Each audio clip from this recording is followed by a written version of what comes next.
Hi there. I had a question in a few days ago from a runner asking about heart rate. So as a bit of background, they're 63 years old. They say they've been running for about 7 years, 3 or 4 runs a week. Usually the longest run each week is around a 10k in distance that they do in just under an hour. But their stats are telling them that their maximum heart rate is 180 and that their average heart rate is 168 beats per minute. And according to the recommendations, presumably from their watch or something, they say they should remain around 125 to 130. And I can't even jog and keep it that low, it would mean walking. So a few thoughts and reflections on this, one of which is I'd start with checking the accuracy of your heart rate monitor. So if you're using the heart rate monitor that's built into your watch, so it's reading it off the bezel on your wrist, they can be quite inaccurate. They can actually pick up your arm swing rhythm instead of your heart rate if they lose and make connection as you're running. So it's far more accurate to wear either a chest strap that sits around your rib cage, or so often more comfortable for women, a band around the arm that detects your heart rate and then pairs with your watch for much more accuracy. So that would be my first thing to look into. And the second one is also, when you're saying your maximum heart rate is 180, that will have been calculated by something, presumably again your watch.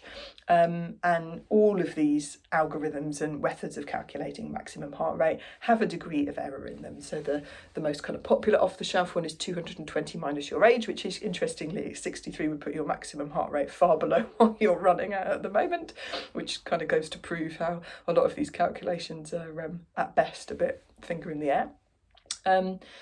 So, that watch algorithm will be coming up with a number, but it is a little bit of an educated guess. You can only really find your maximum heart rate and heart rate zones by going into a sports science lab and getting them tested. Now, if that figure of 168 for most of your runs, beats per minute for your heart rate, is accurate, that's an assumption there, then I would say your maximum heart rate of 180 does sound wrong, or vice versa. One of those two is wrong. At least one of those two is wrong. But then I would say that 168 does sound really quite high for gentle running.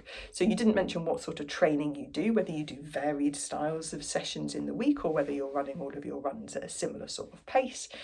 But if you're the latter, I would, what often happens is that people, instead of running their gentle runs easy and then doing faster paced work sort of up and down like a kind of pyramid of different paces, they end up doing most of their runs too fast to build endurance, but not fast enough to build any speed. They're kind of just in this bit of a no man's land in the middle.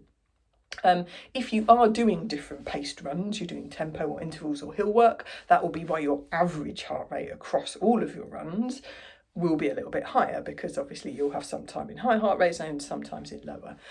So that would make sense, and that would be perfectly normal, for that average heart rate to be higher if you're doing a whole variety of different training sessions. But assuming for a moment you're not, and that's what your average heart rate is for most runs, and they're just sort of steady state runs, I'd really encourage you to try and check in on what your breathing is doing. So our breathing goes hand in hand with our heart rate. And another way we can work out if we're in a good nice sort of training zone to be building our endurance is by our breathing. So I'd maybe think about that and sort of reset kind of the heart rate calculations mentally, possibly ignore what your watch says based on that.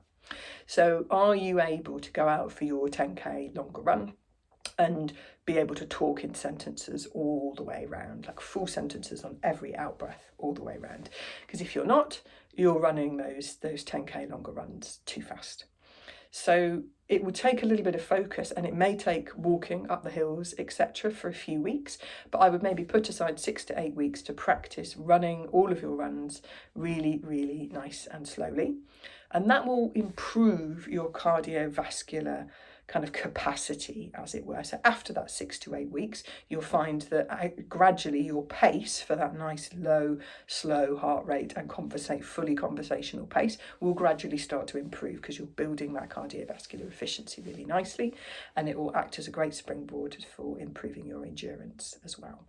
So I'd give that a go, and maybe if you want to, let me know how you get on, give me some feedback. Happy running.